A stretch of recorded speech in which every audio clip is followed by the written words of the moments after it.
kulanti wacan oo wanaagsan daawadayaal meel walba joogtaan ku soo dhawaada barnaamijkeeni foolka fool toddobaadkan waxaa marti ku Cabdiraxmaan Xirsi oo kamid ah waxgaradka ku nool magaalada Dublin ee wadanka Ireland.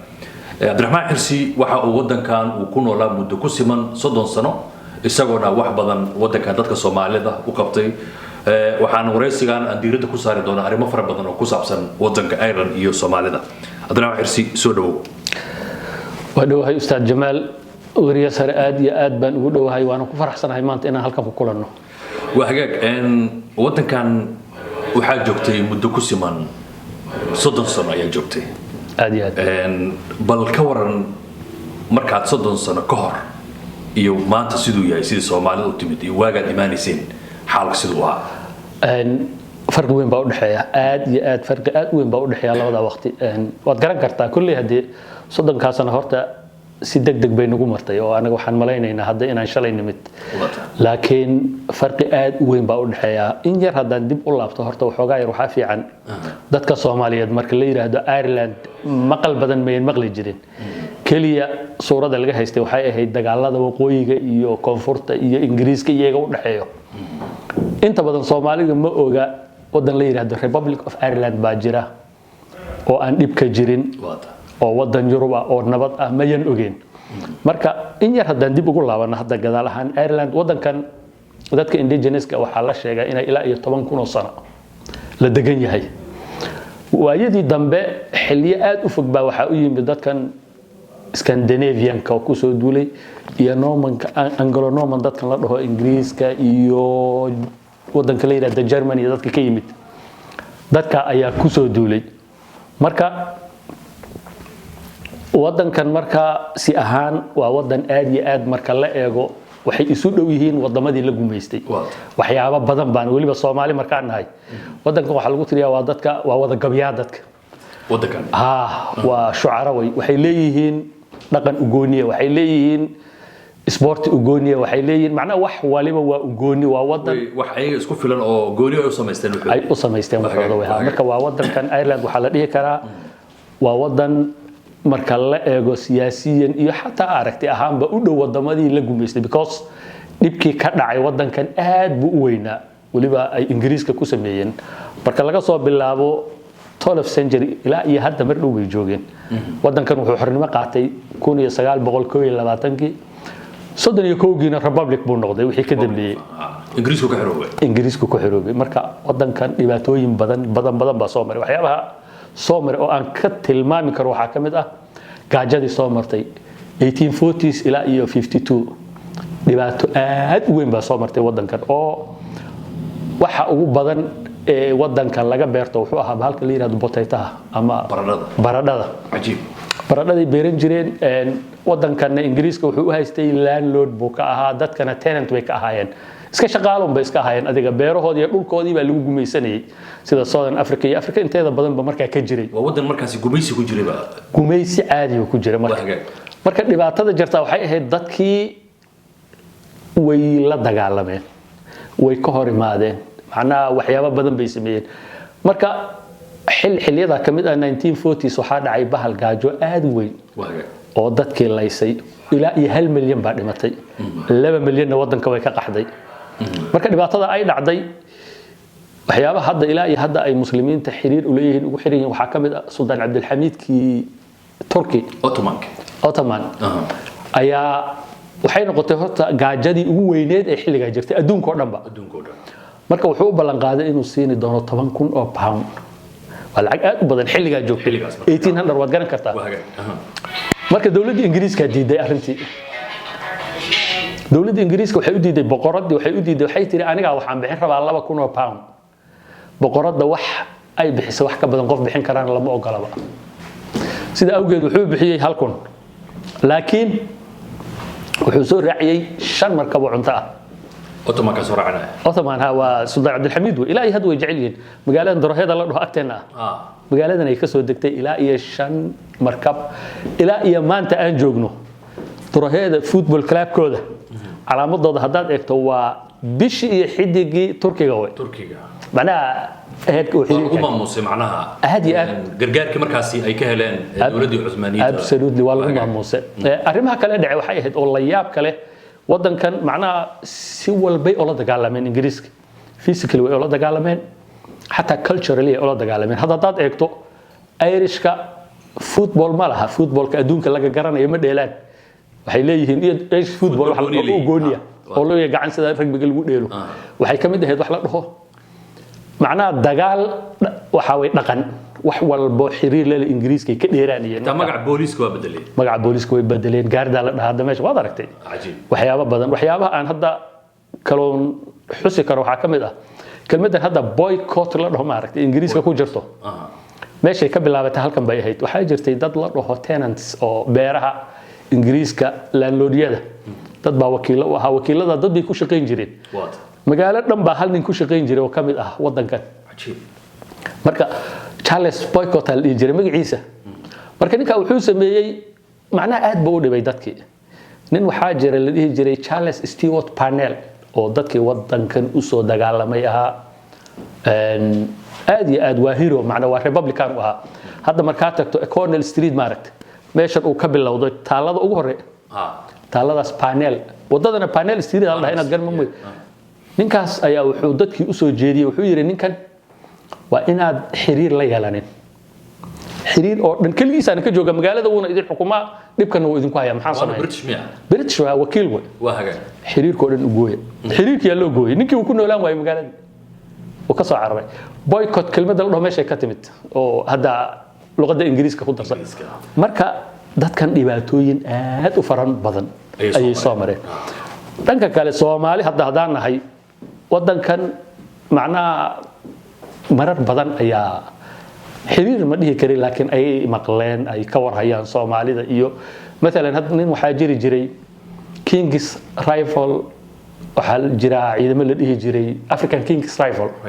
oo ka jiri jiray East Africa oo Ingiriiska lahaa ninku jiri jiray ciidamadaas oo waxa jira caan ahayo waxa la jiray Gerald Hanley buku qoraa jira oo Soomaalida ka qoray Warriors Life and Death Among the Somalis buugaas waxyaabo badan buu ninka ku xusay aad u far badan waxyaabo ku xusay waxa kamid ah inkastoo hadda markaas macnaha oriental buu ahaa ninkaas macnaha aragtida wuxuu ku arkay reer galbeedka mar walba dadkaas oo ina yaree primitive waxa yala haddana dhinaca kale amaan badan buu Soomaalida geesinimadoodu sheegay waxyaabo inay brave waxyaabo badan buu ku sheegay Soomaalida marka Soomaaliya Irish way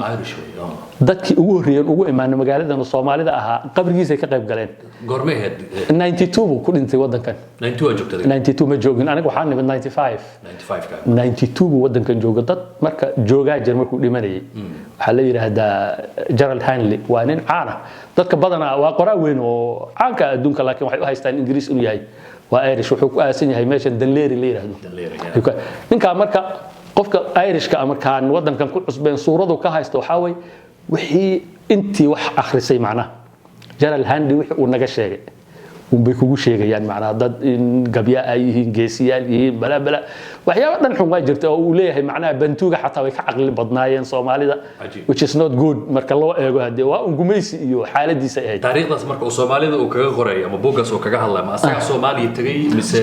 ciidamadu way ku jiray xagga tagay King's African Rifle ku dhigi jiray ciidamadaas ku jiray uu ku lugeeyay meel uu san maray ilaa wajeer ilaa Soomaaliya oo dhan buu maray macnaha dhulka Soomaalida ay degto dhan buu maray ninkaas meel uu san ka soo marin marka Soomaali baan ahay marka tiraahdo wadanka ku cusub tahay ko buugaas intii akhriday macnaha ayaa ku soo dhacay waxa kale oo niyadooda ku soo dhacay naagti Mary Robinson la dhihi jiray madaxweynaha wadankan ka ahayd waxay Soomaaliya booqatay 1992 baydhabo ay booqatay 1992 baydhabo waad garan kartaa wixii ka jiray macnaha waa way oysay xaaladda markaas ka jirtay marka waa naagta nagu soo jeedisay adduunka oo dhan inay arkaan waxa dhib ee ka jira Soomaaliya aad iyo aad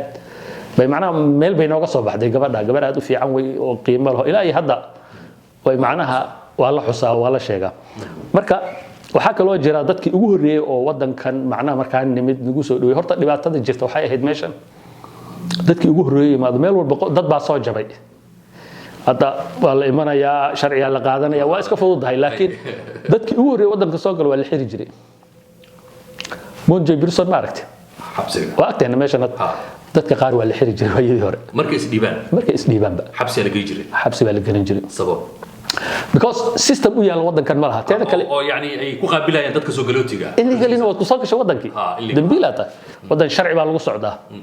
annaga waxaan isaga malaynaynaa qofka meeshaas iska dhiibay iyo qaxootiyo aad wax iska easy ma aha dad wadankiisa geli haysa Soomaalida ma ogtahay niyadooda kuma jirtaba wadankeena ma soo burburinay si fudud waxyaabo badan waa iska soo qaxnay laakiin ma aaminsanin meelahan aday dad baa leh adoo kala samaystay dhistay hagaajistay soo xaq bay u leeyihiin inay shuruuc samaystaan oo shuruucda adigana aad u hoggaansanto waxaag xirsi waxaad ii sheegtay marka dadka in markay yimaadaan markaas xabsi la geey jiray aysan jirin sida hadda meelaha la iska diiyo protectionka oo IPO-da iyo xilligaas marka aad adiga imaanayso wadankan imisa Soomaaliyeed ku timaadeen waxaan ku dhihi karaa Soomaalida markaan imanayay joogtay aad baan u yareen marka uu leeyahay boqolaal iyo kumaan kama hadlaayay waxaan ka hadlayaa inta joogto hal qol shaah wada cabaysay waad garan kartaa tiradooda dabcan you talking tobaneeyo qof waa wadanka oo dhan hada ogow meel walba dadka oo dhan waxay ahaayeen tobaneeyo qof that's it dadku waxay isweydiinayaan qaabkay xirsi markaasi 92 markaad wadanka imaanaysay kulley Soomaaliya markaas ay burbur gashay qaab noocee marka ayaad ku timaadeen halkan dadka dhowr nooc bay ku yimaanayeen horta ma jirto diyaarad direct flight oo wadankan timaado Yurubta inay soo martaa khasaba waxa uu furnaa airfloat diyaaradii Ruushka u lahaa taasa iman jirta wax ka baxsan European Union dawladahana ma jiro marka baasaboorka Soomaaliya ku safraysay baasaboor Soomaaliyeed qaadani waxaad qaadani baasaboorro wadamada dariska lahaa markaas baasaboorka qiimo lahaa laakiin baasaboorrada dariska oo waxa iska soo qaadan adiga waxaad ku safarto oo aadan laakiin lahayn si aad macna ugu marka caadi ahaan fikradda dadka waxay ahayd marka ku jirtay meel kale uga sii gudub qorshaha ma baahan ba halkaas ma ahan North America iyo meelahaas macnaha dadka ay niyadooda ku jirtay ama Canada uga gudub ama Mareykan uga laakiin meeshan waad banjaraysaa markaad meel timaado waad iska garan kartaa marka waagaas qaybtan wasaaradda cadaaladda asylum section ma jirin afar qof ka shaqeynaysa kaliya afar qof kaliya afarta qof intay soo degaanayna la sheekeysan jireen macnaha waad garan kartaa waa asylum section qaybta dhan ka shaqeynaysa afar qaxooshiga oo haddana waa boqolaal qof ka shaqeynaysa marka waad garan kartaa difference marka qofka marka uu isdiyo xabsi la geey jiray dadkii naga horreeyay anaga dadkii laga bilaabo anaga waxaa jirtay xafiis criminal investigation ka oo wadankan uu leeyahay gaarda xafiiskaas waxaan saxiixi jirnay every Thursday weekly hal mar waa inaad tagtaa macna waxa tahay amal adi waa meesha dambiilayaasha lagu baaro way CID aad garan kartaa amal Harcourt Street meel dhul ku yaale xafiiska san tagi jirnay every Thursday waa inaad saxiixdaa ilaa aan sharci ka qaadano dadka qaar waxay ku qaadatay sanad dadka qaar waxay ku qaadatay sanad iyo bar annaga dadka ugu yar baaban ayaan sanad meelahaas ay noogu dhamaatay marka wax fudud lagama soo marin ajiib wadankan macna waa lagu soo marka dadka sideedii arkayeen dadka Irishka markaas aad u timaadeen Irishka horta markii hore wadooyinka markaas isku aragtaan waxa tahay ama arday ama dadkan ay dhaleen dadkan safaaradaha iyo ka shaqeeyo iyo waxaas kii ugu roon ayaa wuxuu ku dhahayaa Nelson Mandela iyo Muhammad Ali iyo dadkii caanka ah ka arkeen telefishinada ay ku saweynayaan inta ay ku soo laakiin wax fikrado ka haysteen qaxootiga marka sida hadda dadka ay u marayaan interview la marayo kale questionnaire isku soo dhiibayo waxaas uu jiray laakiin uu ka yaraa intan sharciga lagu qaadi jiray marka systemka sharciga caadi wax badan isma bedelin almost system sharciga waa isku mid wax hadda weyn uu iska bedelay ma jiro waa sidoo waxa way وهاجك عبد الرحمن حرسي صدق سنة وقتي كنتي يرمى لكن واحد أمر يسا إن إسلام ركيبة أي سووا ركتي حين جالس أكهل السنة ذاتك قاع سؤال بدن يسويدينا يعني أو كسب سن إنجليز كنوا وايدين دوا مركز قرشات سيد ذاتك قاع يسمعنا يعني دبلن يو كي مركز لفيرنا يوا لو ملوس كدوا UK ma jirto dad markaas aadaya xilligaasi qorshihiina ma soo gashay UK bal aado waxyaalo noocaas oo kale fikir noocaas ma qabteen way jirtay waliba UK iyo Ireland markaa xataa ma lahayn meel macnaha xuduud iyo ma jirin macnaha wax checkpoint iyo waxyaabo oo meel iska weydiyo sharci ma jirin waaga laakiin arinta jirta waxay ahayd dadka qaar already inay soo mareen aba laga yaabaa oo ay dawladana u sheegeen waxbaan ka waayay meesha waan soo maray amal dadka qaarna weligood ma ayaan arkin laakiin dad badan oo halkan iska dhiibay oo sharci weynaa qaataa naga guuray intooda badan hadda dadkii aan isla nimid waqtigaas tira aad u yar ka hartay tira aad u yar kulligood intooda badan marka way guureen ma jirtid wadamo kale oo markaas iimaanay wadankan oo si dhiibay hadii Africa oo dhan almost African oo dhan almost Congo jiray waxa jiray Nigerian oo iyaga mar walba hadda way naga sii horeeyeen Asian baa jiray inkastoo yan badnayn iyaga marka wadamo badan ah jiray sida Afghanistan iyo kale way iman jireen nolosha waga seehed nolosha way adkayd wayna fududayd waa siyo hadda dhan marka laga eego